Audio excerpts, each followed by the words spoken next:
Declaro abierta la séptima. I call to order this the seventh plenary session of the International Conference on Financing for Development. Distinguished heads of state and government, ministers, excellencies, distinguished participants. The conference now will continue its general debate under agenda item 8. In accordance with the organization of work of the conference, statements in the general debate by representatives of intergovernmental organizations and the United Nations system should not exceed 4 minutes. Speakers with longer statements are encouraged to read a shorter version and to submit the full text for posting in the Journal of the United Nations. To assist speakers in managing their time, a timer is being projected on the screen. Please note that in order to hear all speakers inscribed in the general debate, the speaker's microphone will be automatically deactivated once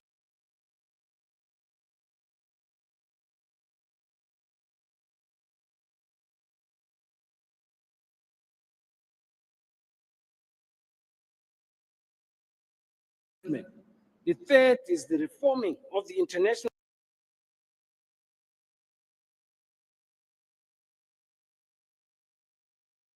financial architecture and address debt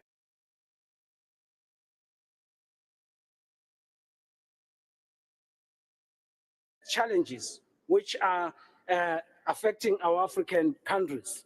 We therefore also urge for a greater voice and representation for African countries in international institutions. Fifth is strengthening of the ODA, which is still vital.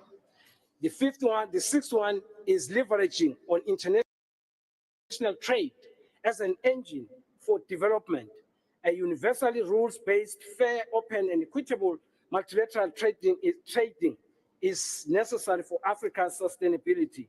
We advocate for strengthening the WTO, facilitating market access for African products, and supporting our integration into regional and global value chains.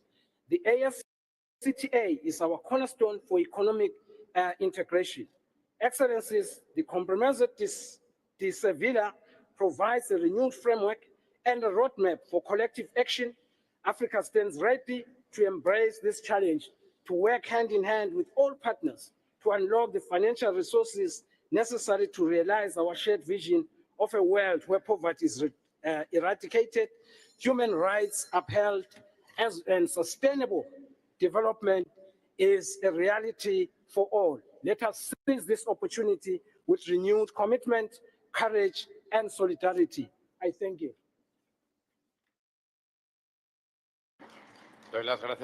I thank the distinguished representative of the African Union Commission, and I now give the floor to the distinguished representative of the Global Fund to Fight AIDS, Tuberculosis, and Malaria.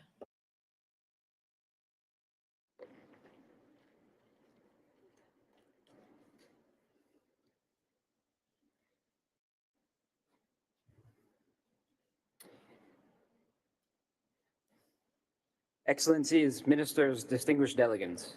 Today, we stand at a defining moment for multilateralism and global development financing. As we meet in Seville, the world faces converging crises: armed conflicts, climate change, rising debt distress, and widening inequality. Official development assistance remains well below its promise of 0.7% of GNI. At the same time, ODA remains crucial to fight those converging crises and to accelerate progress to achieve the SDGs.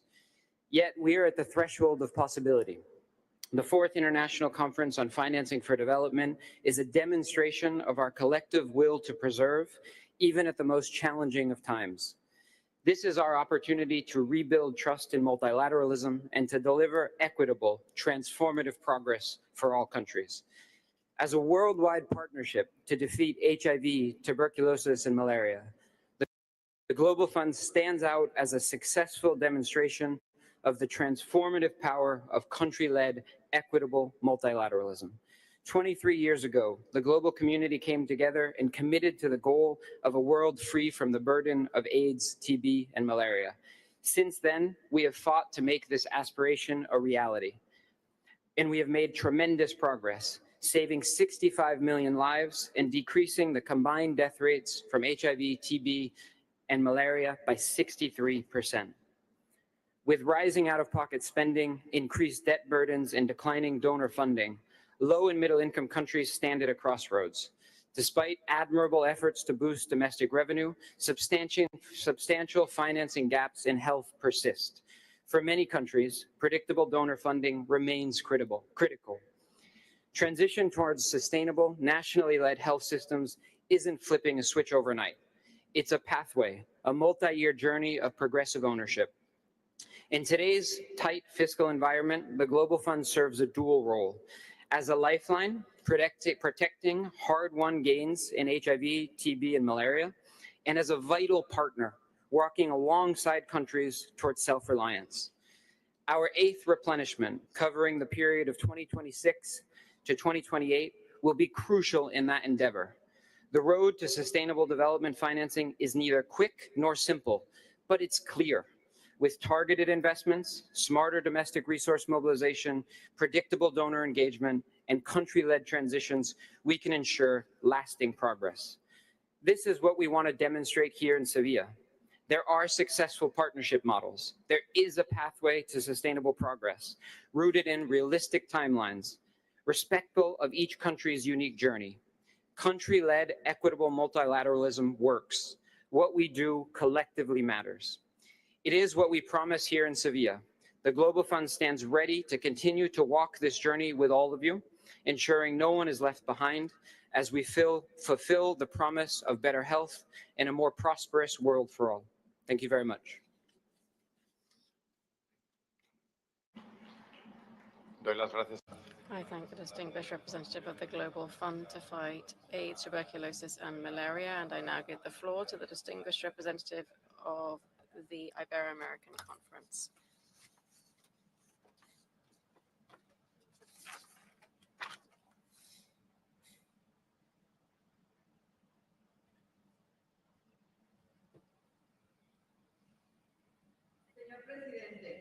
Mr. President, Excellencies, distinguished delegates.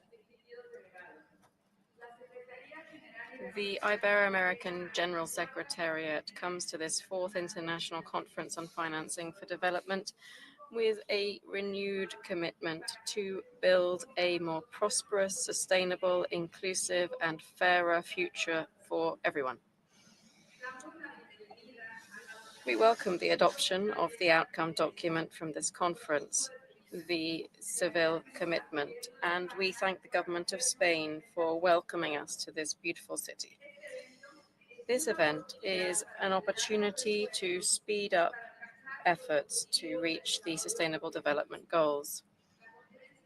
The Ibero-American Conference was established 34 years ago in Guadalajara, Mexico, and the Ibero-American General Secretariat, with its headquarters in Madrid, is in 2025 marking its 20th anniversary.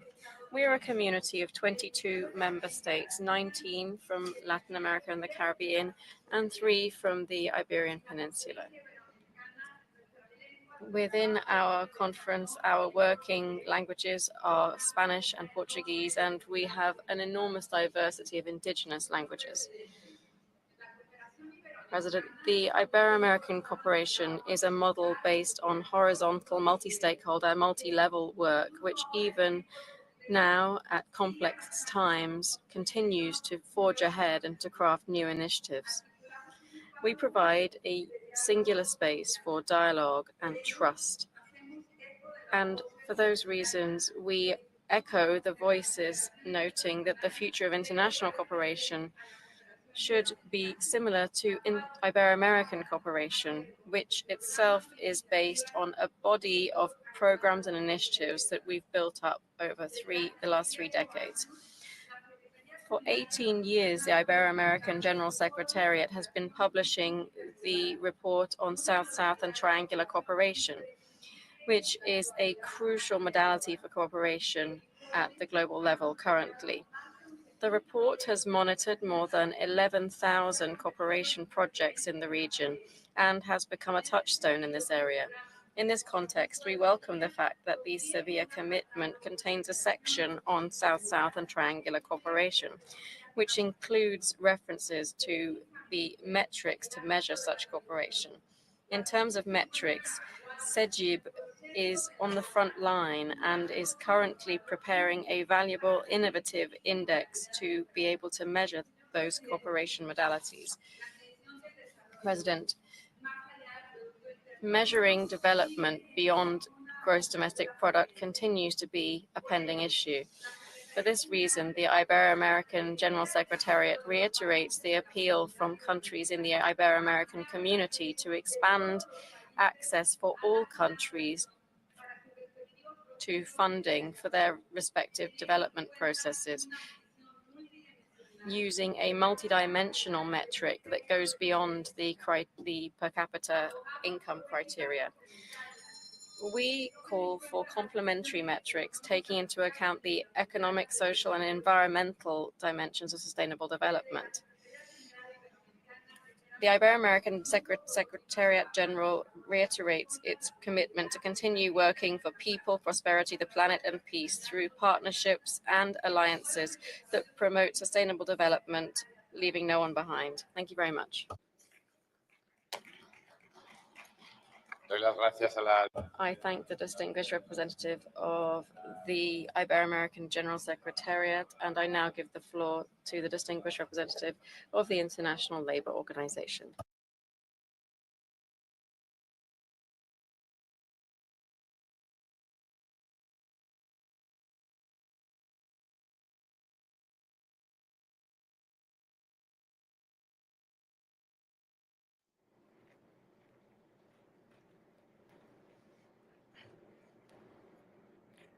Señor Presidente, President, Excellencies. on behalf of the International Labour Organization, I thank the government of Spain for hosting this critical conference and recognize the contributions of all those whose dedication has made this gathering possible. The ILO Constitution affirms our responsibility to examine international economic and financial policies in light of advancing social justice and promoting human and labor rights. Today's discussion on finance for development are central to this mandate. I would like to highlight 4 key areas where the ILO contributes to financing for development. First, the ILO strongly welcomes the commitment in the outcome document to support countries in raising social protection coverage by at least 2 percentage points annually. With 3.8 billion people still lacking protection, this represents a crucial step towards ensuring no one is left behind. Our research demonstrates that investing in social protection generates remarkable returns. Every dollar invested can increase GDP by $2 to $5 within 2.5 years. This is not merely social spending. It is economic investment that strengthens domestic resource mobilization and creates a virtuous circle of inclusive growth. Second, while we have seen progress in mobilizing private finance since Addis Ababa, investment alone is insufficient for decent work and inclusive growth. To address this, the ILO Tripartite Declaration of Principles concerning multilateral enterprises and social policy provides a framework to ensure foreign investment support job creation, formalization, and worker rights through coherent policies and social partner consultations. Third, the recognition in the outcome document of financing for a just and equitable transition addresses a critical gap. Since the Addis Ababa Action Agenda, both public and private green and climate finance have grown significantly, but the social dimension has not kept the pace. Financing flows need to consider the social dimension of climate action so that they contribute to creating more and better jobs, and they do not undermine social cohesion nor leave workers and communities behind. Finally, we must address the causes of our financing challenges through comprehensive reform of the international financial architecture. As our submission has highlighted, the current system perpetuates inequalities and limits developing countries' capacity to invest in their people. We need macroeconomic frameworks that prioritize the synergy between jobs, growth, and rights. The ILO stands ready to support implementation of these commitments, working with partners to ensure financing for development serves social justice and decent work for all. Gracias, Presidente. I thank the distinguished representative of the International Labour Organization, and I now give the floor to the distinguished representative of the United Nations Capital Development Fund.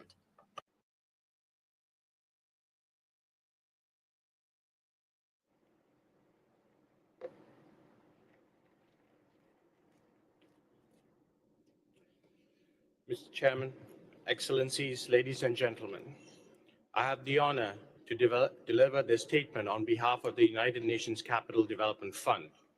At the outset, I would like to thank the government and people of Spain for their hospitality in bringing us all together. The outcome document adopted here in Seville lays out an ambitious and much needed agenda to advance financing for sustainable development with a particular focus on countries that have long remained on the margins of global investment. We welcome, in particular, the clear encouragement in paragraph 33M for the United Nations Capital Development Fund to support the least developed countries as an early stage provider of catalytic concessional first loss capital. This call to action to de-risk investments, to change the risk profile of early markets, and to create the conditions for the private sector to follow through scaled-up financing by DFIs and MDBs speaks directly to our mandate and to the core of our mission. Through our renewed UN Capital Development Fund vision, we're stepping forward as the UN system's dedicated investment partner for LDCs and SIDS, with the financial rules and regulations and instruments such as guarantees, liquidity, and investment advisory. Our capability to absorb the highest level of risks, given that we're not protecting a balance sheet, will be critical to drive investment into early stage frontier markets.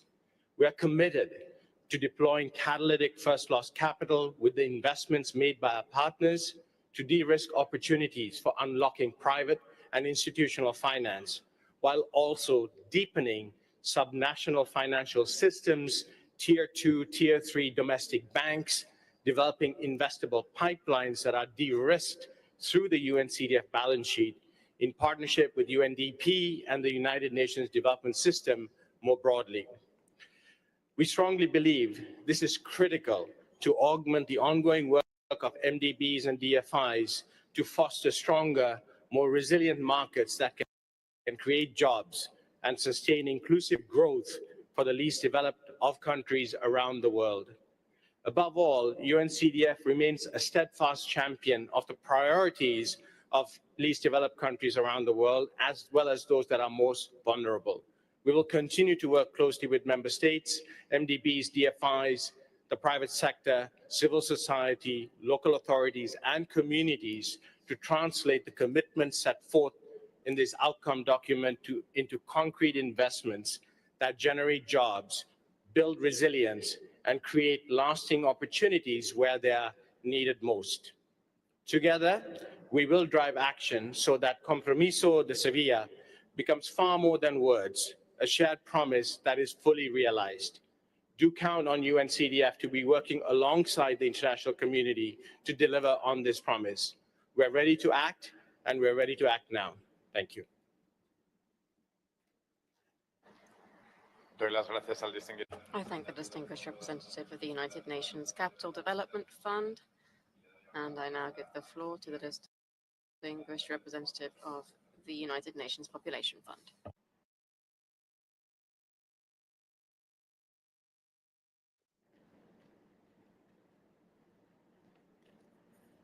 Excellencies, dear colleagues, dear friends, I greet you in peace, the noble purpose of the United Nations, and the fervent wish of every woman and girl that UNFPA serves. With just 5 years left to fulfill our 2030 promise, we expect this conference to set global financing on a path that is more inclusive and more just, and that puts women and girls and their rights and choices at the heart of sustainable development. The true test of any financial system is how well it serves people, especially those who are furthest behind. And that starts with investing in health, education, and human dignity, investing in girls, going to school and staying in school, investing in safe childbirth, investing in decent jobs and meaningful opportunities for young people. Far too often, social spending comes last, and that must change. Excellencies, the path forward begins with national leadership and national ownership. Development driven from within, stronger public finance, progressive taxation, and national budgets that reflect the real needs and fundamental rights of all. For instance, when Indonesia adopts gender responsive budgeting, or Rwanda expands sexual and reproductive health through domestic health insurance, everyone benefits and economies thrive. UNFPA calls upon the private sector to play its vital role. From blended finance to digital health innovations, there's enormous scope for the private sector to close gaps, to bring essential services to those who need them most. Rapidly changing population dynamics are reshaping the demand for everything: jobs, housing, food, water, and care. Whether it is aging in Europe, the youth bulge being experienced in Africa, or migration and shifting labor markets across the globe. Demographics must be factored in at the heart of financing for development. Without planning based on good population data, we risk midwives without medicines, students without teachers, older people without care, and economies without workers. Investing in women and girls always pays tremendous dividends. Every dollar spent on maternal health or family planning will yield at least 8 in benefits. Closing gender gaps in health and employment could boost global GDP by trillions. Empowering women entrepreneurs at the same rate as men could unlock $5 to $6 trillion in value. And yet still, far too many governments are forced to choose between paying off debt and paying for benefits for people. Fair debt relief mechanisms, better concessional financing, and public spending rules that protect social investment, even in times of austerity, all are particularly urgent in regions like Africa and others with large youth populations. The demographic dividend, yes, can be realized, but only if we invest now in the health, education, and rights of young people. So let's do everything we can to end adolescent pregnancy, which each year denies millions of girls their education. It makes social and economic common sense. In Latin America and the Caribbean, for example, every dollar invested to prevent teenage pregnancy yields up to $40. We at UNFPA call on this conference to put gender equality, universal health.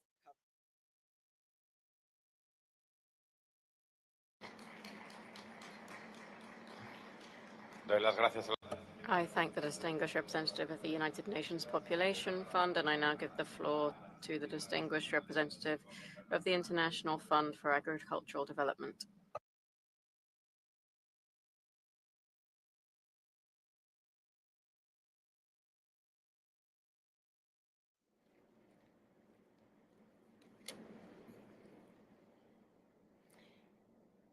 Excellencies, ministers, colleagues, where poverty begins, there it must end. Today, nearly 80% of the world's poorest people live in rural areas. Yet, these areas are not just the front line of poverty. They are also engines of stability, resilience, and opportunity. When we invest in rural communities, we help prevent conflict, we reduce forced migration, and we unlock some of the highest social and economic returns in development today. Let me highlight 3 areas where this conference can and must help shape the future. First, we must confront the growing debt burden faced by low-income countries. Too many governments are forced to choose between paying creditors and feeding their people. We need to expand access to concessional finance, finance that empowers countries to invest in their rural economies, create jobs, especially for youth, and strengthen food systems. Second, we must prioritize impact, complementarity, and scale. The challenge is not just to fund more, but to fund better. IFAD works where few others go, at the first mile with small-scale producers. Our investments are grounded in national priorities, led by local communities, and designed for long-term transformation. We build lasting solutions. We build systems that work for rural people, for local economies, and for the health of the planet. Third, rural development cannot succeed without the private sector investment. We need capital flowing into rural markets, infrastructure, services, and innovation. That's why IFAD brings the private sector into the conversation from the very start of project design. Furthermore, public development banks, especially the national ones, have a vital role to play in lowering barriers to entry and making inclusive agri-food markets a reality for smallholders and consumers alike. This is what the world needs and what IFAD brings: catalytic finance, scalable impact, private sector engagement. All focus where sustainable development must begin, where it must take root, in rural communities. And we know that with your support, working in partnership, we can do even more.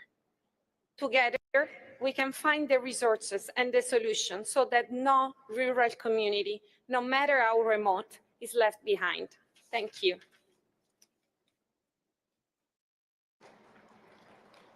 I thank the distinguished representative of the International Fund for Agricultural Development, and I give the floor to the distinguished representative of the United Nations Industrial Development Organization.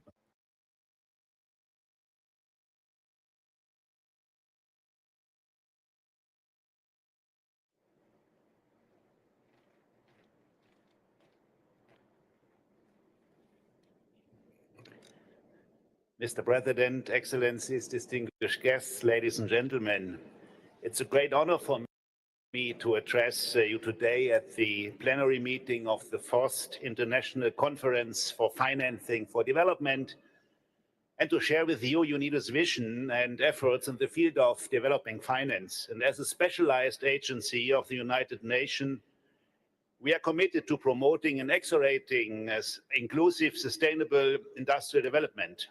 With the support of our member states, we work at the intersection of policy, technology, and finance to create the conditions for industrial transformation that benefit economies, societies, and environment alike. As UNIDO and with our mandate, we are very pleased that the need for sustainable industrialization is referred to in several key parts of the Compromiso de Sevilla. We welcome the explicit references to investments in manufacturing, agro-processing, and local value addition, and critical minerals, all of which echo UNIDO's work. Investment that are urgently needed to increase local value addition in our partner countries and hence create jobs, income, and prosperity. Let me assure you that UNIDO is ready and fully committed to contribute its share to the countries in the Global South for sustainable and inclusive industrialization.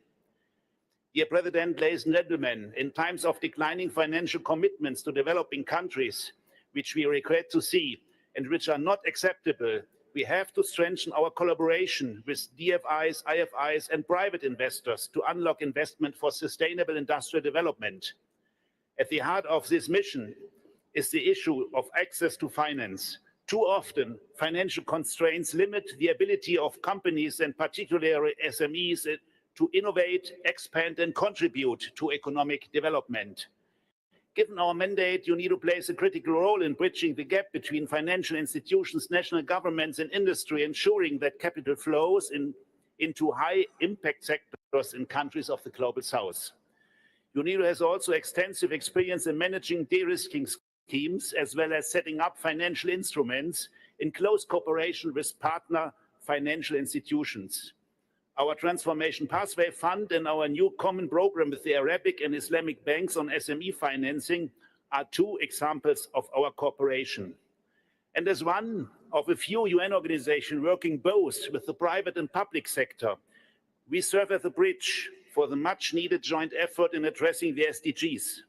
Through our programs for country partnerships and targeted investment facilitation, we are delivering this on the ground.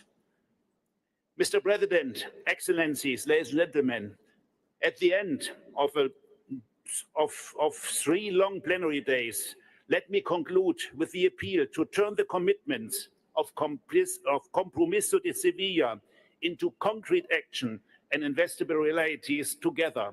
Thank you very much.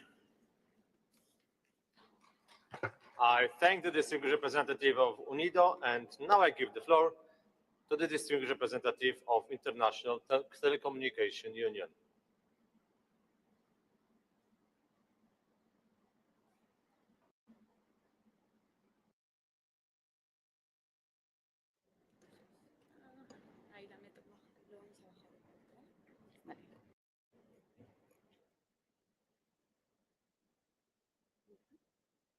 Excellencias. Excellencies, good morning. This conference is seeking transformative solutions to overcome global challenges. In this context, it's an honor for me to share the perspective of the International Telecommunications Union, the UN Agency for Digital Technologies, and to talk to you about the future that we can forge through investment in digital infrastructure. We're grateful for the dedication and commitment of the preparatory committee of the conference, as well as the UN DESA and Economic and Social Council. Our most sincere thanks also to the Spanish government for its warm hospitality and continued support. Over the last 3 decades, particularly over the last 5 years, digitalization has transformed the world. But digital access, which depends on connections to the internet, remains profoundly unequal. Today, almost 1/3 of humanity remains offline, and digital infrastructure gaps that are frequent in low and middle income countries are limiting progress in sectors such as education and health, as well as socioeconomic progress.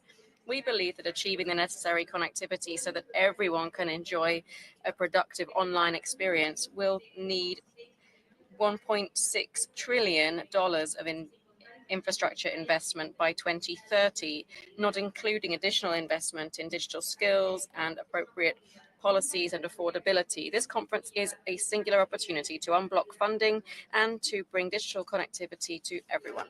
The ITU, together with partners in the financial and technological sectors, is mobilizing resources and political action so as to connect everyone by 2030. The SDG Joint Fund is already promoting the digital transformation with a funding round which will benefit more than 11 million people across 22 countries.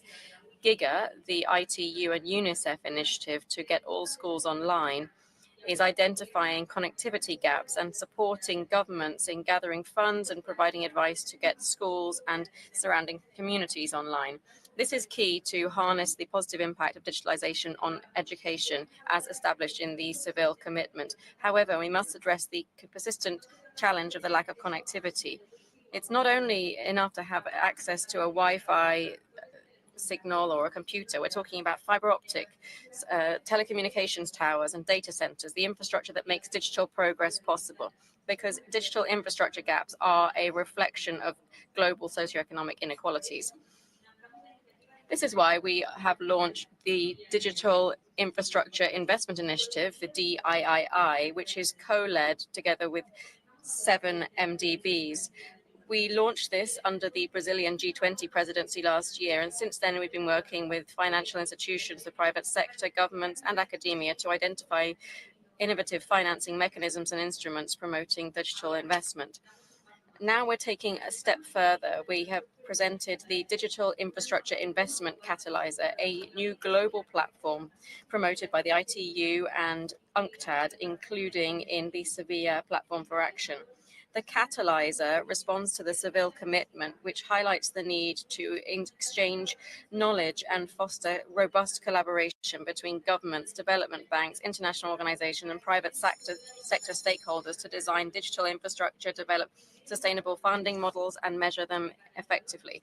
The Catalyzer will be a global hub to unblock funding, and we invite everyone to join these efforts. Our aim is to forge robust alliances to open opportunities for investment and to bring the resources where they're needed most, because closing the digital divide is essential. Let us build a digital infrastructure that is resilient for all communities around the world. Thank you very much. I thank the representative of the International Telecommunication Union, and now I give the floor to the Joint United Nations Programme on HIV/AIDS.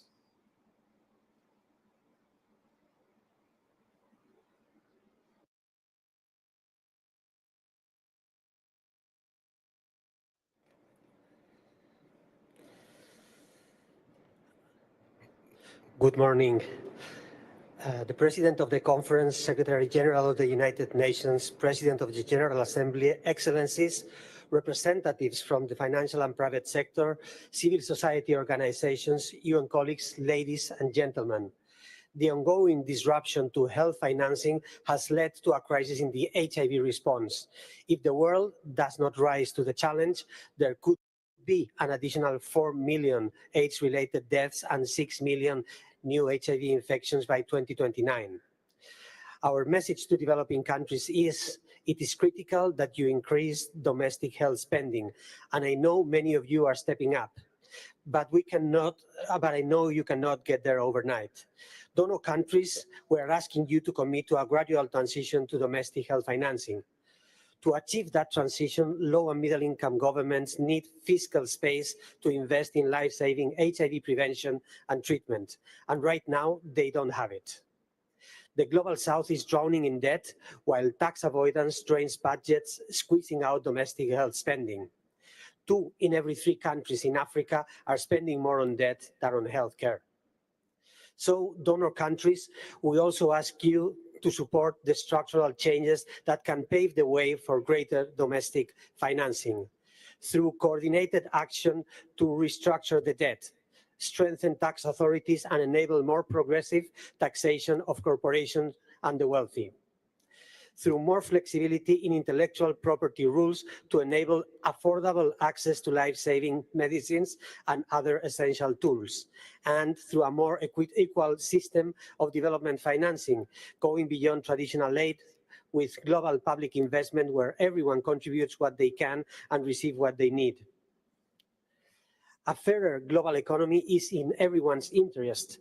Indeed, the richest countries are also among those who lose the most to tax evasion. But for the lowest income countries, it is urgent to plug the gap left by aid cuts and prevent a resurgent AIDS pandemics. The Seville Platform for Action is a remarkable leap forward in health, debt, and taxation, and we congratulate Spain for leading efforts to secure it. This needs to be a turning point where we go beyond traditional understandings of health and development financing. The old consensus may be dying, but we can rise to this moment and form a bold new consensus. Thank you. I thank the representative of the Joint United Nations Programme on HIV/AIDS. And now I give the floor to the distinguished representative of International Organization for Migration, IOM.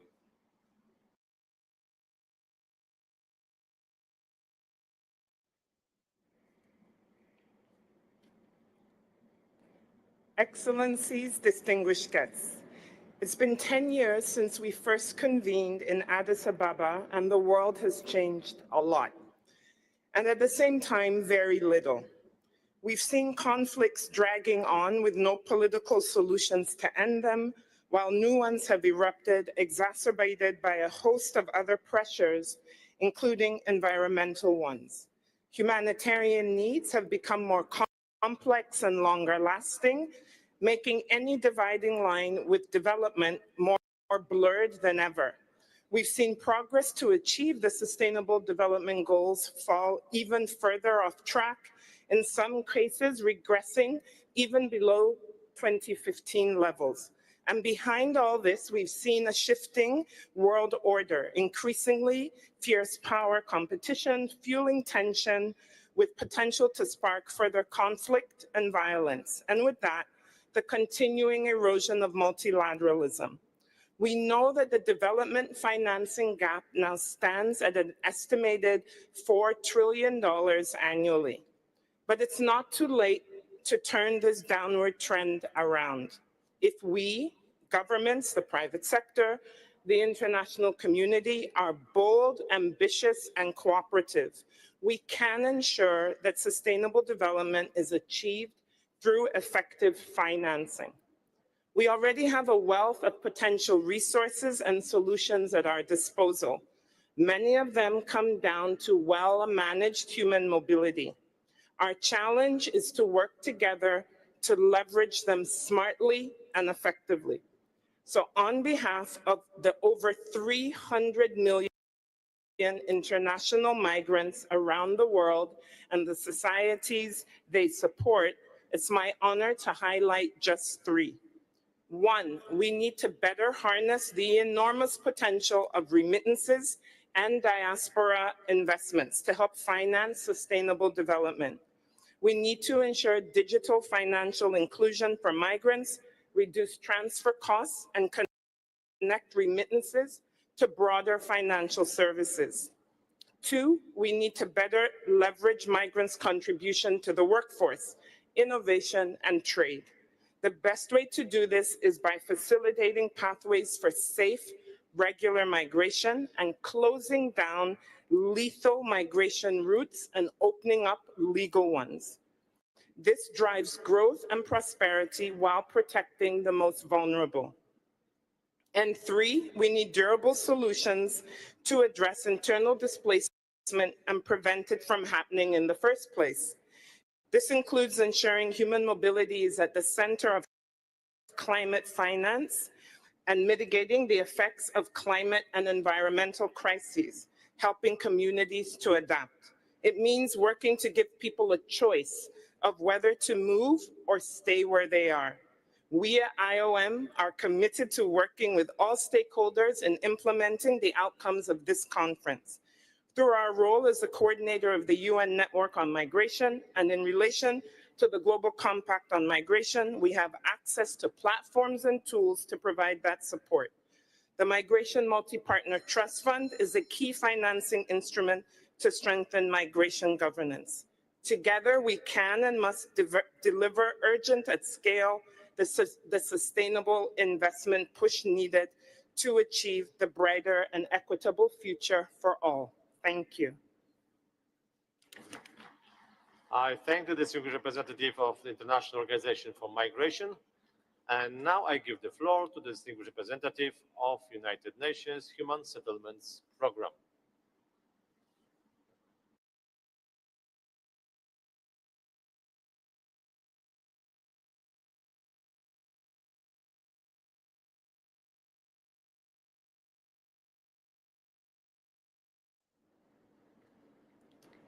Chair, Excellencies, distinguished delegates, it's been a privilege for UN Habitat to participate in the conference preparations over the past year and help to shape the future of development finance.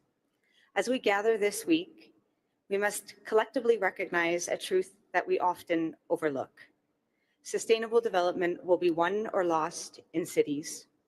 If we are serious about transforming development finance, then we must begin where more than half of the world's population lives, where almost 80% of global GDP is created, and where 70% of global greenhouse gas emissions originate, and that is in cities. Yet too often, cities face weak urban planning, overstretched infrastructure, and rapid growth of informal settlements, and housing systems that are under severe strain. During this conference preparatory process, UN Habitat has consistently advocated for placing sustainable urbanization and subnational finance at the heart of development finance. We are encouraged by the outcomes document's inclusion of a dedicated subsection on subnational finance.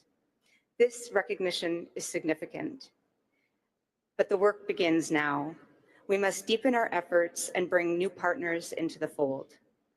First, we need to scale up investment in cities, urban infrastructure, and housing to meet the unprecedented challenges of rapid urbanization and global housing crisis.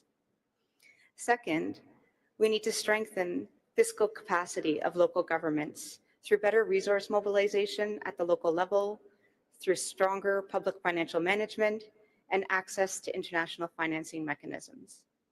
Housing and urban infrastructure is often financing for housing and urban infrastructure is often short-term, fragmented, and poorly targeted. Private markets frequently exclude low-income and informal communities. From 2019 to 2023, Africa received over 20 times less housing finance per person below the poverty line than higher income regions. According to the World Bank's newly released Banking on Cities report, cities in low and middle income countries require between $250 and $820 billion annually to invest in resilient, low carbon infrastructure. These facts mean that we must pivot towards financing strategies that treat housing and infrastructure as foundations for equitable and resilient sustainable development, not as commodities. We must also rethink land as a critical lever for equitable development. Land can be leveraged in a variety of ways. Cities can curb speculation through land management. Land value capture can fund public infrastructure and basic services. And housing can be promoted through mechanisms like community land trusts. But even the best designed policies and commitments will fail without an appropriate financing architecture and capacity development at the local level. Cities must have access to the tools, the systems, and resources necessary to plan, finance, and implement investments. This requires a mix of own source revenues, predictable intergovernmental transfers, and access to long-term capital markets. Excellencies, as we prepare to conclude this conference, we welcome the momentum around the concrete commitments to strengthen subnational finance and reinforce local government capacity. This must include increased investment in cities, particularly in housing and basic services. These objectives are reflected in UN Habitat's new strategic plan, which places. I thank the representative of United Nations Human Settlements Program. And now I give the floor to the United Nations Office for South-South Cooperation.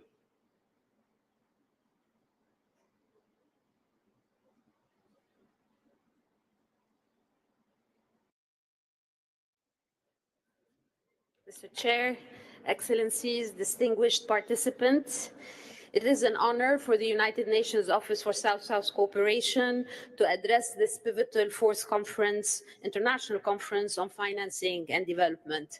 We meet at a time of profound disruption, but also of great opportunity. The global development financing system is under strain, while demand for inclusive, resilient, and responsive cooperation has never been more urgent.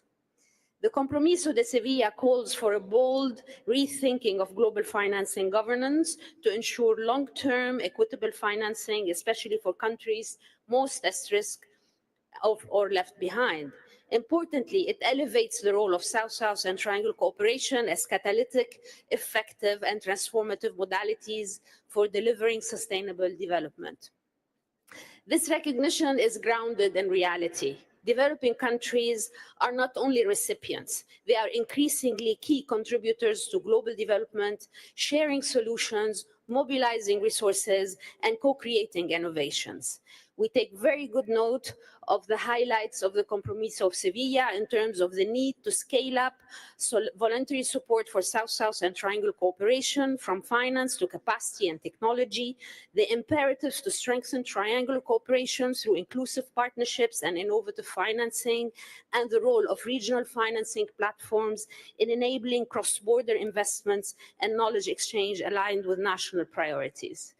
These are not aspirations. These are call for action. And the United Nations Office for South-South Cooperation stands ready to join efforts for their operationalization. Triangle cooperation is gaining momentum as an approach that combines horizontal collaborations with targeted support. We're very proud to have launched the Triangle Cooperation Window as a practical mechanism to support countries in designing and implementing such joint initiatives. South-South cooperation is rooted in decades of solidarity and mutual learning, but today its strategic importance has grown exponentially. The World Investment Reports of 2025 confirms this shift from growing capital flows and sovereign funds from the Global South to targeted industrial reshaping emerging markets. Nowhere is there more evident in the digital economy, where South-South investments represents 40% of global inflows. Yet, with 4.3 trillion annual financing gap to achieve the SDGs, we must unlock its full potential. This requires systemic enablers. Our high-level committee on South-South cooperation has called for sustainable financing beyond the ad hoc contribution in May 2025. As the UN system focal point for South-South and Triangle cooperation, our office provides strategic support to member states, ranging from managing trust funds, the UN Fund for South-South Cooperation, the India UN Fund, which is now active in 64 countries, the IPSA Fund, India, Brazil, and South Africa, and 48 and 39 countries, and the Triangle Cooperation Window. We're also very proud that we are putting forward and making good use of our digital platforms on knowledge, the South-South Galaxy, but also initiatives such as the Global Thinker initiatives, a Solutions Lab, a Data Collaborative, and very soon launching a major think piece on South-South and Triangle cooperation and foresighting it for the future. I thank you. I thank the distinguished representative of the Office for South-South Cooperation. And now I give the floor to the distinguished representative of the Office of the United Nations High Commissioner for Refugees.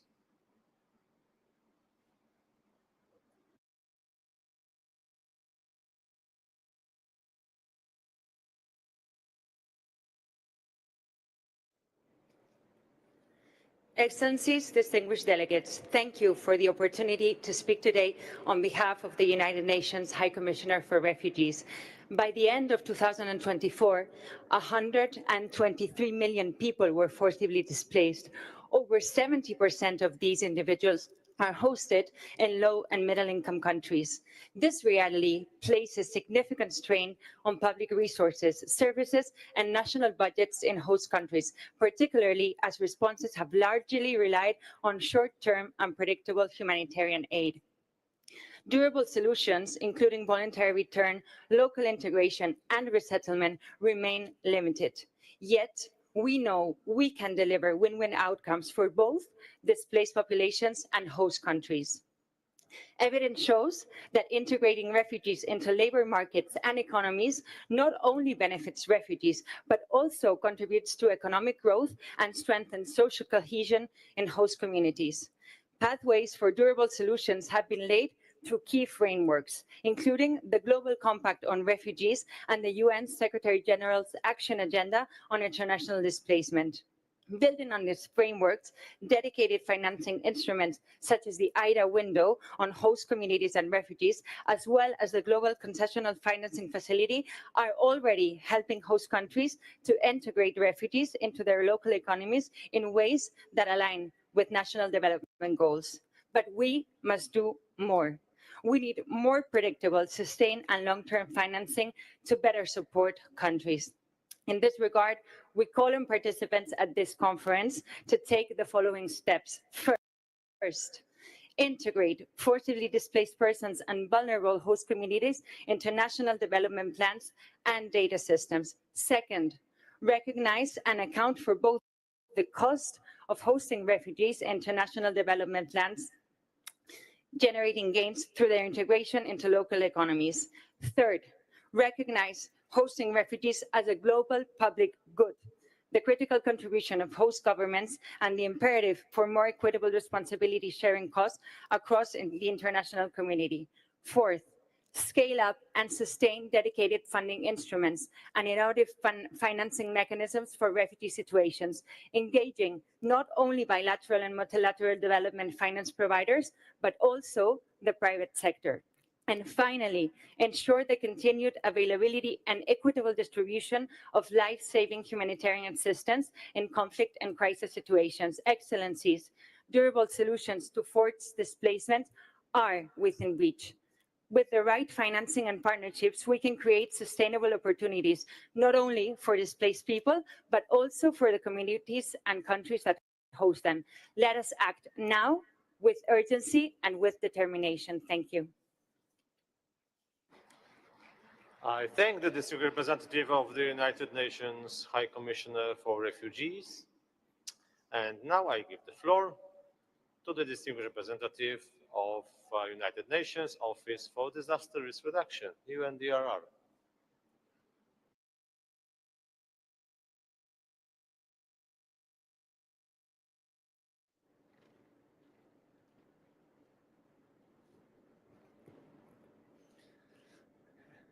Excellencies, disaster risks are rising faster than the capacity of countries to reduce them. The result is more expensive disasters. When accounting for indirect and ecosystem impacts, disaster costs are estimated to surpass 2.3 trillion annually. And this is according to the Global Assessment Report on Disaster Risk Reduction 2025 that we recently launched. For many developing countries, this costs are a threat to economic prosperity and sustainable development. This is why the UN Office for Disaster Risk Reduction, UNDRR, is pleased to see disaster risk reduction and resilience building prominently feature in the outcome document of the 4th International Conference on Financing for Development. We especially welcome paragraph 17, which commits to scale up investment in disaster risk reduction and to promote risk-informed development in infrastructure. This commitment reflects the growing consensus on the need for greater and smarter financing to achieve the Sendai framework for disaster risk reduction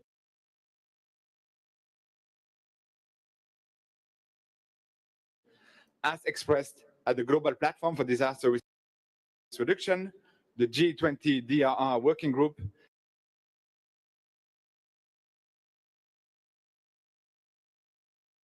and the Oslo Policy Forum on Accelerated Financing for Disaster Risk Reduction. As we look ahead, we would like to offer 3 proposals to translate these commitments into action. First, support the development of national disaster risk reduction financing strategies. To that end, UNDRR is launching the Risk to Resilience Finance Initiative to the Seville platform of action to help more developing countries meet the dual goal of investing in disaster prevention while also managing residual risk. Second, reform regulation and create incentive to ensure that all public and private financial decisions are informed by an understanding of disaster risk. This is key to achieving risk-informed development, which not only safeguards development from disaster, but also reduces the chance that development itself contributes to future disasters. Third, engage the private sector to play a bigger role in resilience building. This includes the development of tailored solutions, such as blended finance, resilience bond, insurance, and other innovative instruments. Excellencies, let's be clear. Financing disaster risk reduction is not a cost, it's an investment. Every dollar invested in resilience saves multiple in avoided losses, reduce humanitarian needs, expedite recovery time, and protect livelihood. UNDR stands ready to work with partners to accelerate the shift from risk to resilience for all, and I thank you.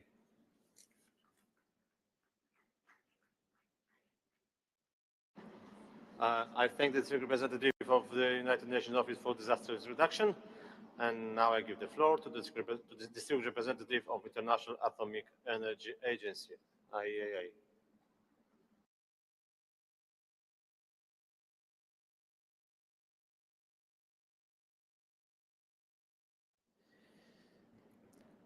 Thank you, Mr. President. Excellencies, distinguished delegates, ladies and gentlemen, good morning. The International Atomic Energy Agency, IAEA, would like to express its appreciation and congratulations to the government of Spain for organizing this important event. The International Atomic Energy Agency, IAEA, welcomes the conference outcome document and emphasizes the critical role of the science, technology, and innovation in advancing sustainable development. As the global leader in promoting the peaceful applications of nuclear science and technology, the IAEA wishes to take this opportunity to underscore that STI is not just a driver of progress, but rather a fundamental enabler of progress. Today, nuclear and nuclear-related techniques and applications already contribute directly to the socio-economic development of every country. In agriculture, nuclear techniques help countries to increase productivity, thus enhancing food security and trade, reducing pesticide use, improving soil and water efficiencies. The launch of the IAEA FAO flagship initiative, Atoms for Food, in 2024 marks the IAEA commitment to provide countries with groundbreaking solutions tailored to their specific needs and circumstances. In health, radiation medicine is essential, particularly for the diagnosis and treatment of cancer. The IAEA Rays of Hope initiative, launched in 2022, aims to expand access to cancer care in underserved regions, concretely exemplifying how STI can reduce inequalities with the support of more than 25 partners, including donor governments, private sector, financial institutions, and others. Today, more than 40 countries around the globe are receiving support to establish or strengthen their cancer care services in the form of specialized training, expert advice, and necessary equipment. In energy, nuclear power provides carbon reliable electricity, crucial for energy transition and industrial growth. The Atoms for Net Zero initiative helps countries move towards a sustainable energy future that integrates innovative energy systems. We're glad to see the importance attributed to STEM in the outcome document. The IAEA strongly believes that for STI to reach its full potential, it must be inclusive and inequitable. To harness the full potential of STI, it is also crucial to ensure investment in research, capacity building, and technology transfer, as well as to leverage innovative financing mechanisms to support STI-driven development projects. To conclude, the IAEA urges the conference to prioritize STI in financing frameworks in alignment with national development strategies and to support multilateral cooperation to accelerate knowledge sharing and technology development. Investing in STI is not optional, it is indispensable. The IAEA stands ready to work with all stakeholders to ensure that financing for development unlocks the transformative power of STI. Thank you, Mr. President. I thank the representative of International Atomic Energy Agency. And now I give the floor to the High Representative for the least developed countries, landlocked developing countries, and small island developing states.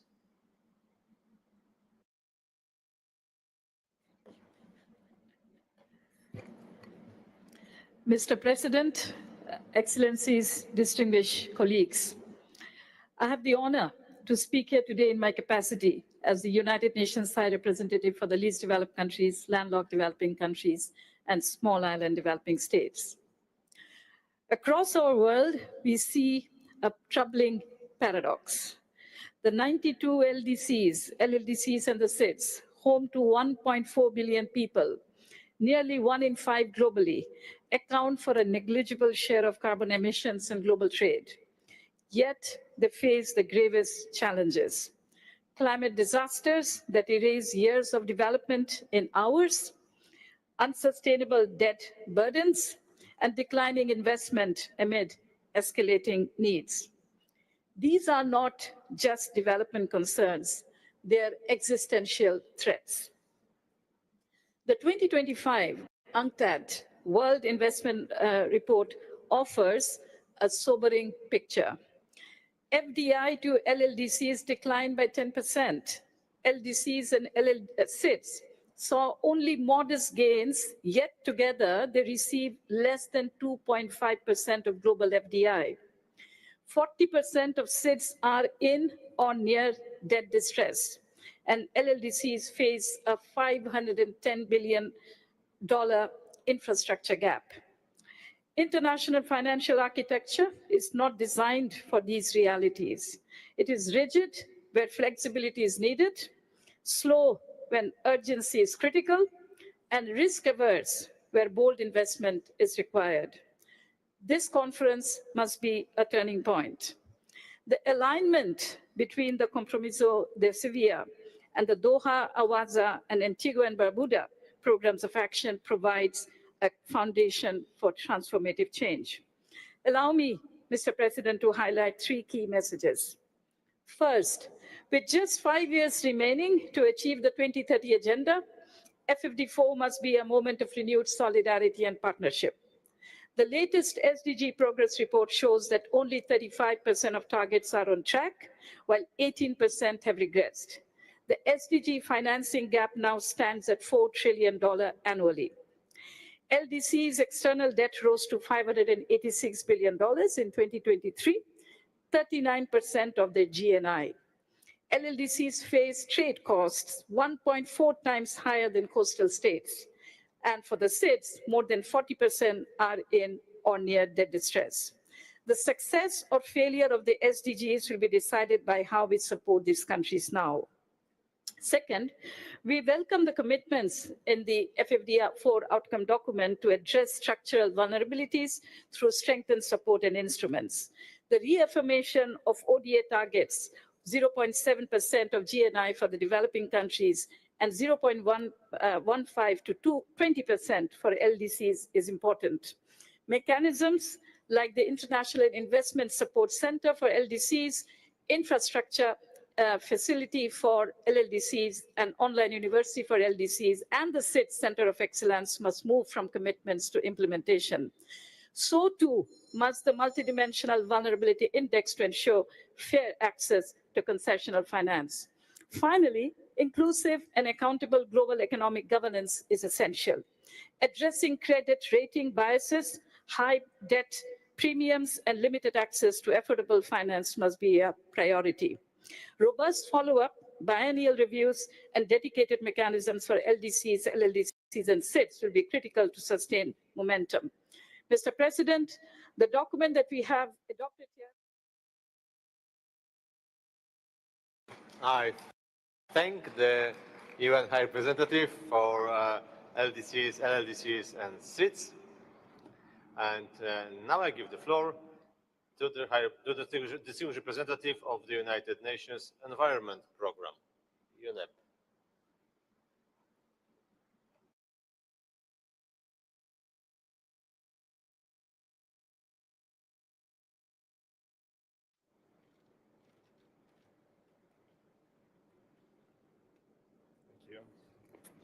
Good morning, Excellencies, distinguished delegates, colleagues.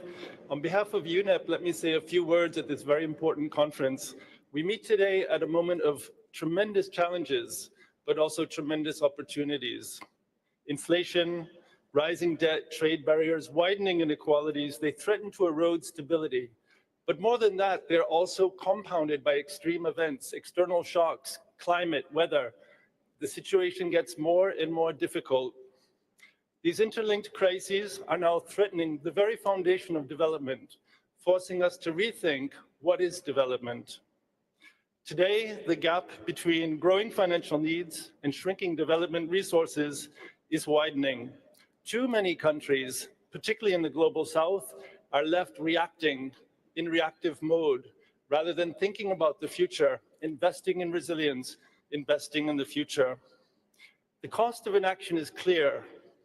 Lost livelihoods, rising fiscal pressures, the emergence of uninsurability, the very foundation of economic performance. What is needed is a fundamental shift, a resilience-first approach, and we've heard so much about it here in Seville. This means strengthening domestic finance, integrating systemic risks, and recognizing the multiplier effects of investing in developing countries and in the environment, the basis of all wealth and human well-being. So on behalf of UNEP, allow me to share with you 5 critical priorities, what we call 5 asks, Mr. President, for FFD4. Very easy to remember, and they're on the UNEP website, so a little plug for them. First, rethink private finance. That means looking at the tools that guide and shape private finance, disclosure, taxonomies, harmonized taxation systems. These are the guardrails for private finance, for private capital. We need to rethink how they are deployed because we're in a very different century, if I may put it like that. Second, public finance needs to be strengthened. Public finance is the root of all public value. And every dollar counts, particularly in the situation where we have extreme fiscal pressures. So public finance needs to bring value for money. At UNEP, we're working on sustainable budgeting approaches, but we're also working on sustainable public procurement, which can be a huge driver for value, jobs, job creation, local multiplier effects. Third, we must integrate systemic risk into our calculation of risk and return. There are too many risks which are outside of our radar currently. Ignoring climate and nature risks today means far greater cost tomorrow, and we've heard this time and time again. So we need to embed into the economic and environmental risk frameworks, into the debt and sustainability frameworks, and into financial markets using innovative instruments that we've heard about, resilience bonds, sustainability-linked bonds, and others.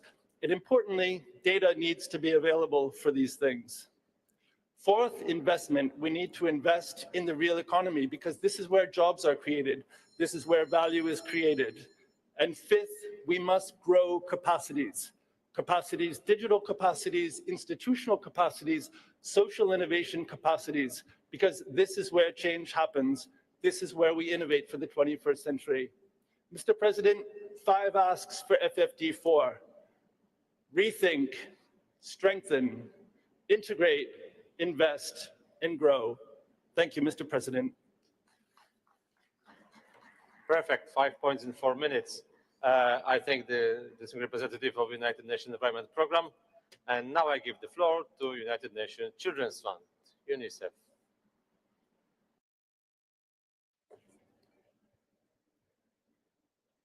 Thank you. Mr. President, Excellencies, distinguished delegates, children don't live in global policy frameworks. They live in war zones. They live in mega urban centers, small villages, small island states. They live in our homes. They permeate every aspect of our lives, but they are not in this room. If we fail to finance a better future for children, there is no point in even talking about sustainable development. Financing for development is not an abstract construct. It is deeply human. It is about ensuring that every child, everywhere, in any context, humanitarian, high income, low income, and everything in between, are surviving and thriving today and tomorrow. Mounting debt, shrinking fiscal space, and growing inequality are conspiring to move the hope and promise of sustainable development seem ever more elusive. particularly for the most vulnerable. We know from evidence and experience that when governments invest in children's health, education, protection, and nutrition, they don't just fulfill their obligations under the Conventions of the Rights of the Child, they lay the strongest possible foundation for peaceful and prosperous and inclusive societies. Children are not a cost to be managed. They are our hope and commitment that the future will be better than the present. UNICEF has come to Seville with a simple and powerful proposition that the rights and well-being of children must be central to how we think about, mobilize, and allocate resources across all settings, from stable to fragile, and across all income typologies. We call on governments, the international community, civil society, and the private sector to rally around 3 urgent shifts. 1, protect social spending for children in all contexts. Children are paying the price for global budget cuts.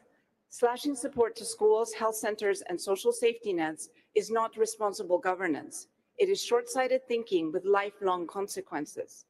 Let us reframe social spending not as a cost, but as an investment which has the highest return in terms of stability, peace, and progress. 2, build resilient public finance systems that empower local action. Children are half of the most poor. Their rights are realized or denied at the local level. Public finance systems must be well-resourced, inclusive, transparent, and shock responsive. Children are not mute beneficiaries. They are active agents of change in building a fairer world. 3, leverage impactful child-responsive SDG financing through coordination and innovation. To bridge the SDG financing gap, we need a coherent strategy to deliver results for everyone, starting with children. We need smarter, bolder, more collaborative approaches. UNICEF is calling for a step change in how we deploy debt solutions, climate finance, and ODA. We urge governments and investors alike to adopt child-lens investing principles, to embrace risk-informed planning, and to ring-fence essential services, especially in fragile and humanitarian settings. Because when we protect children, we protect hope itself. UNICEF is asking that you repivot global finance so that it serves those most in need of our support. Because the question is not whether we can afford to invest in children, the question is whether we can afford not to. History will not remember what we pledged, but what we did. This moment must be the moment we choose to finance not only infrastructure or institutions, but to invest in our future, our children. The future we're here to build is already watching us. The children of the world are asking and expecting us to step up. I thank you.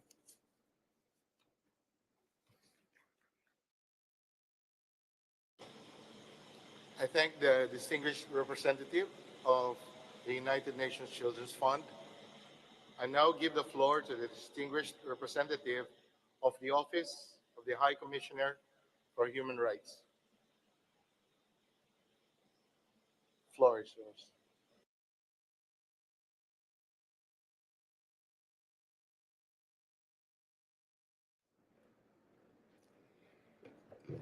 Mr. President, Excellencies, distinguished delegates, 10 years after the Addis Ababa Action Agenda set a bold path for equality and sustainable development, the world is dangerously off track.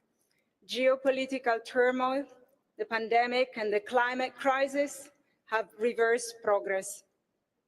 Inequality is growing. Extreme poverty affects over 10% of the global population, and billions live in countries prioritizing debt repayments over basic needs and rights. Human rights are under increasing pressure worldwide. Against this backdrop, it's encouraging that the Compromiso de Seville recognizes a comprehensive vision of human rights, civil, political, economic, social, and cultural, including the right to development. We welcome its commitment to international law, including the UN Charter and international human rights law, at a time when these essential norms and values are under increasing threat. Integrating human rights into global financial and economic systems will promote fair, inclusive and sustainable development that leaves no one behind. It will strengthen multilateralism, cooperation, and global solidarity. Excellencies, for too long, we have separated economic and financial decisions from sustainable development and human rights. This is a policy choice that goes against the interests of the world's people and the health of our planet. The response of the UN Human Rights Office is to advance the vision of a human rights economy, an economy that places people and their rights, including health, social security, clean water, housing, at the center of economic policy and practice. A human rights economy also requires budgets and taxation systems that are transparent, participatory, and equitable. These are not nice to have, aspirational goals. These are must-have, integral to the rule of law. But countries cannot build the human rights economies while bound by rules that were not designed to deliver justice. We need a global financial system that serves everyone, everywhere.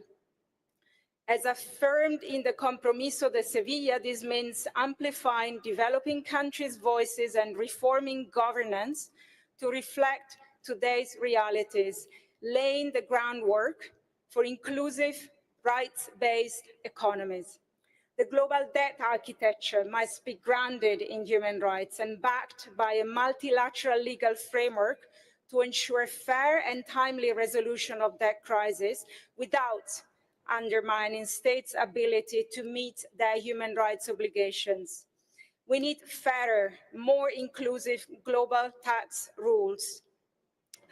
The UN Tax Convention, including human rights in its principles, is a historic step towards tackling global tax avoidance and evasion and boosting countries' ability to mobilize domestic resources.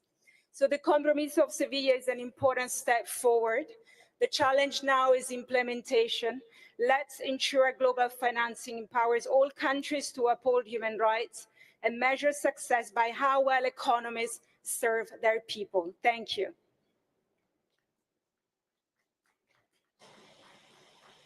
I thank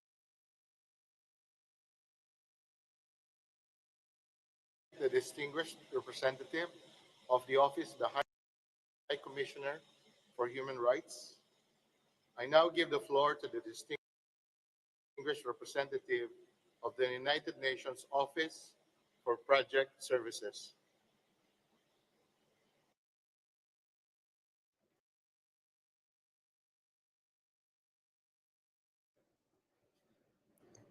Mr. President, Excellencies, and distinguished delegates, UNOPS is here today with a clear message. We stand ready to support countries in their efforts to unlock much-needed financing for sustainable development, and then to help translate financing into sustainable, lasting results. We recognize that the mobilization of large-scale investment in the SDGs is an urgent and collective task, which goes hand in hand with the reform of the international finance architecture. Yet, as countries work to plug the 4.3 trillion gap to achieve the SDGs, it is equally important to focus on implementation, which can yield tangible results for communities. The past 10 years since the Financing for Development Conference in Addis has shown that in addition to mobilization of much needed finance, we need to address all the bottlenecks to development. Country needs support in building capacity to implement. Often, finance is misaligned with policy. Available finance is often targeting those easiest to reach rather than those most in need. Least developed countries, SIDS, fragile and conflict-affected contexts face a disproportionate gap despite urgent needs. If we are to deliver on the SDGs, we need to align finance with the goals and get it to those who need it most. Additionally, the new development finance architecture needs to reflect current realities and the new sources of finance. Now it is the time to fix this. The finance gap won't be fixed without addressing the implementation gap. It is encouraging to see that the outcome document of this conference acknowledged the importance of implementation in achieving shared goals. This is an area where UNOPS can play a role. We stand ready to support our partners on demand side of development finance through technical assistance, capacity building, and project implementation. We can support an enabling environment to attract financing and deliver results. At UNOPS, we offer practical solutions to our partners to advance the SDGs and climate action. We work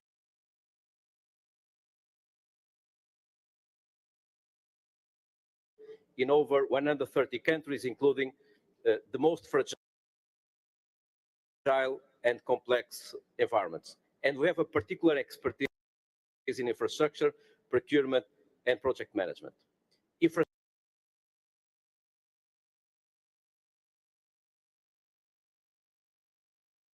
underpins sustainable development, and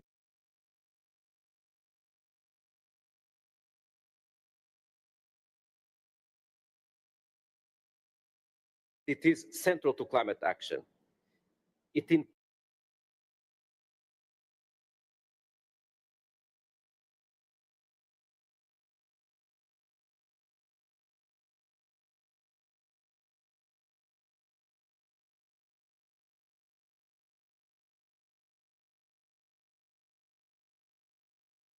the way of the expectations placed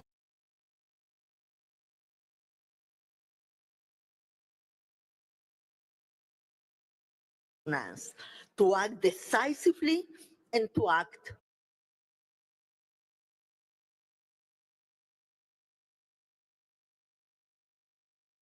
together. UNCTAD fully supports the Compromiso de Sevilla. We welcome it not only for what it contains, but for what it makes possible. It provides a basis for closing the gap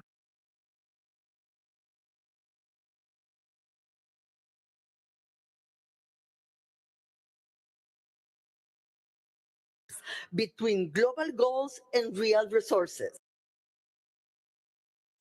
a gap we measure at over $4 trillion annually. To close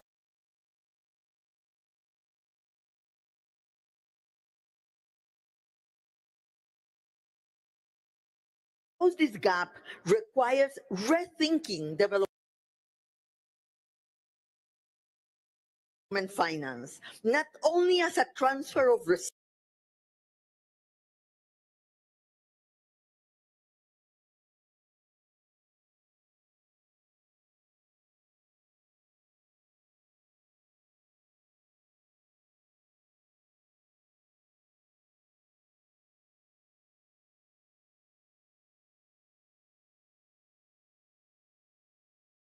context. The Compromiso de Sevilla matters. It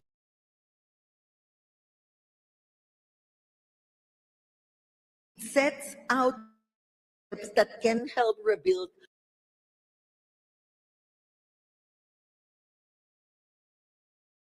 momentum. It calls for serious reforms of the global financial structure, including on debt and the global financial safety net, two key missing pillars of the IFA. The Compromiso de Sevilla opens the door to important proposals, such as a debt workout mechanism,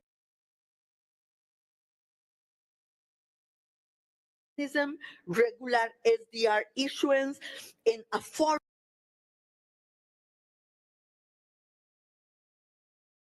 on debt that represent real, concrete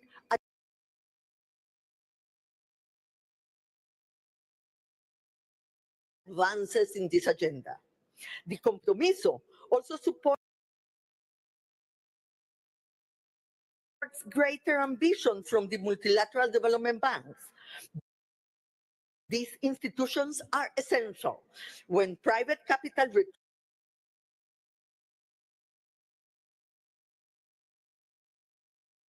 retreats, they step in. When confidence is weak,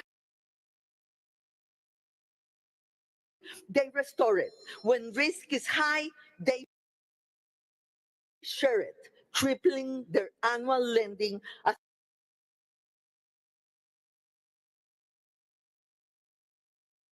encouraged in the Compromise of Seville is a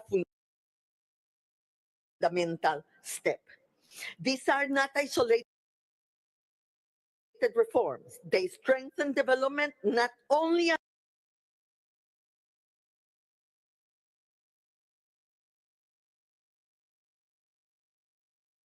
an outcome, but as a process. This is what it means to go from financing for development to financing from development.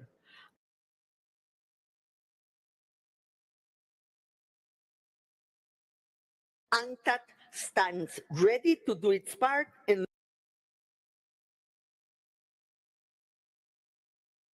looks with hope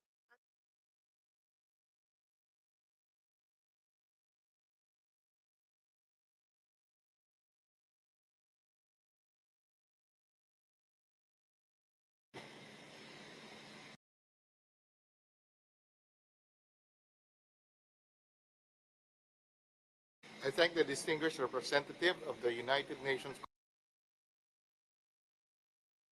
Conference on Trade and Development.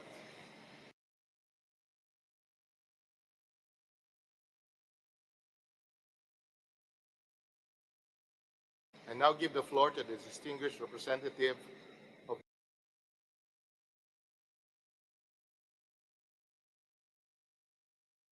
the United Nations Economic and Social Commission for Asia and the Pacific.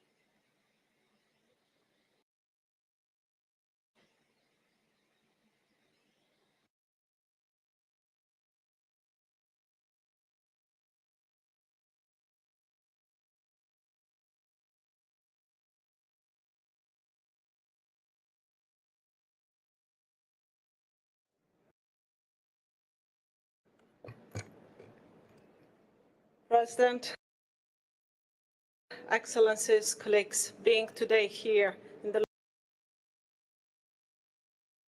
last hours, I would say minutes of this important event,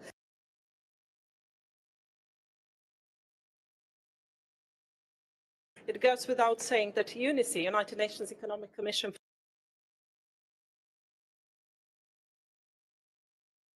for Europe, welcomes the adoption of the Compromiso de Sevilla and commends its urgent recognition of the need to align financial flows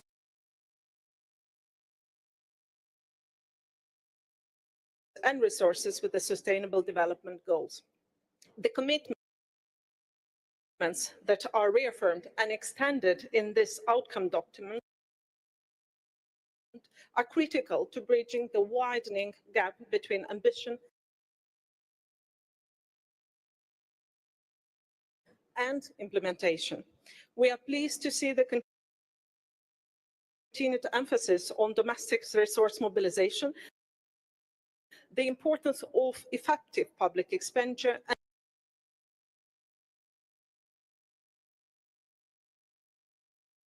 the pivotal role of private sector investments in sustainable development. These are especially relevant in UNICE region,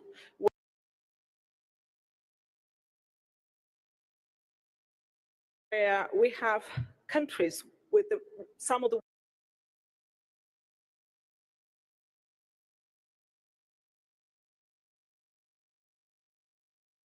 world's most advanced economies and countries undergoing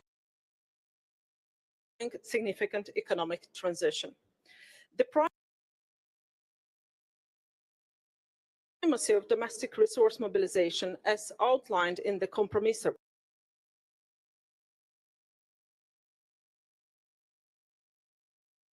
resonates deeply in our region. In a time of tightening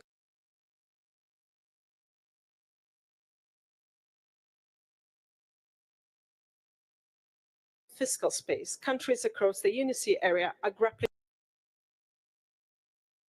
with how to make public finance work harder for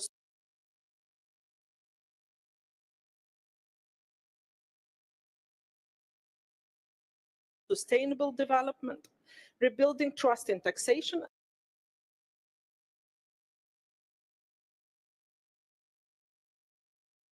and public spending is essential.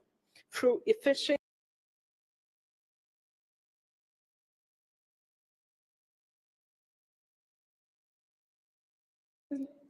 enhanced efficiency, transparency,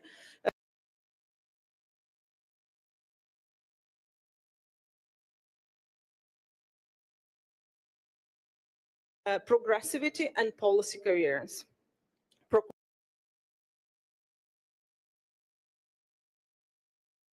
Progressive and fair tax systems are not just about revenue, they're about equity, dignity, and social cohesion. Governments in our region are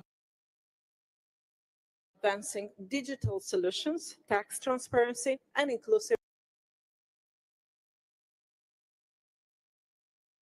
tax reforms, including gender-responsive budgeting and environmental tax frameworks. But it's not only about how we collect taxes or collect resources, it is equally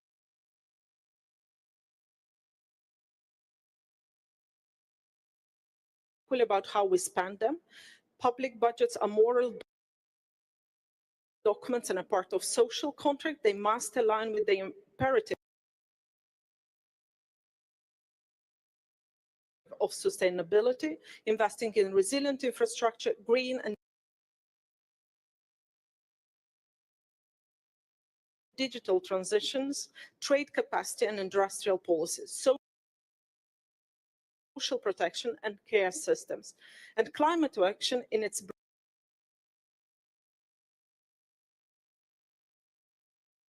broader sense. At UNICE, we work with countries to embed sustainability into regulatory frameworks and standards covering infrastructure, transport, housing, and transboundary resources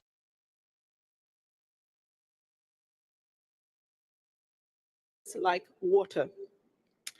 But as it was many times mentioned, public finance alone will not suffice. As it was highlighted, the urgency of mobilizing private investment at scale and crucially aligning it with sustainable development is essential. In UNICE region, once again, we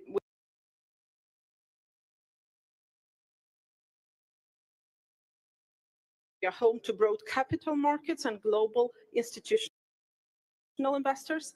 Yet, even in that context, long-term investments in inclusive, green, and resilient development remains insufficient. The problem is not just the quantity, but also the quality. We welcome the outcome documents emphasis on ensuring that private finance is additional, transparent, and aligned with the SDGs. contributes to this agenda through the development and application of the PPPs and infrastructure evaluation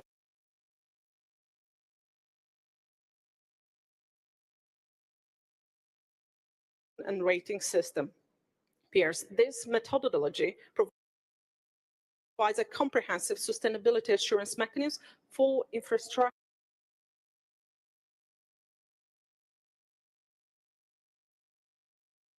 and public-private partnerships. It assesses projects not only for financial viability, but also for their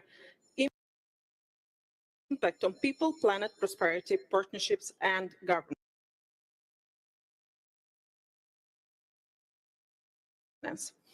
As the Compromiso de Seville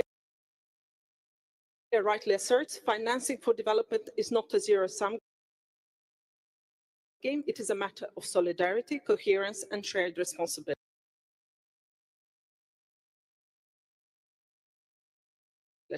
In the UNICEF region, we must not only increase the volume of sustainable finance, but also ensure that its use is strategic, equitable,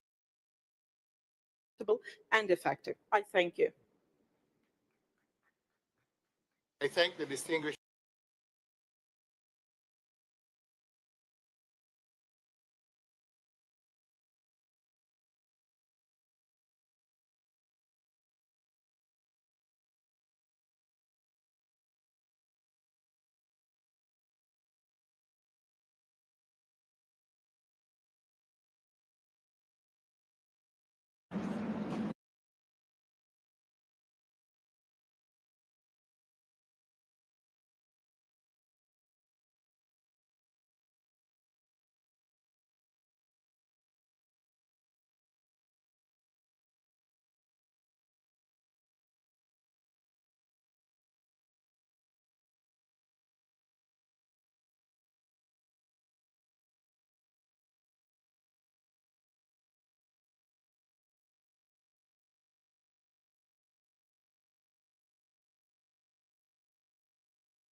you.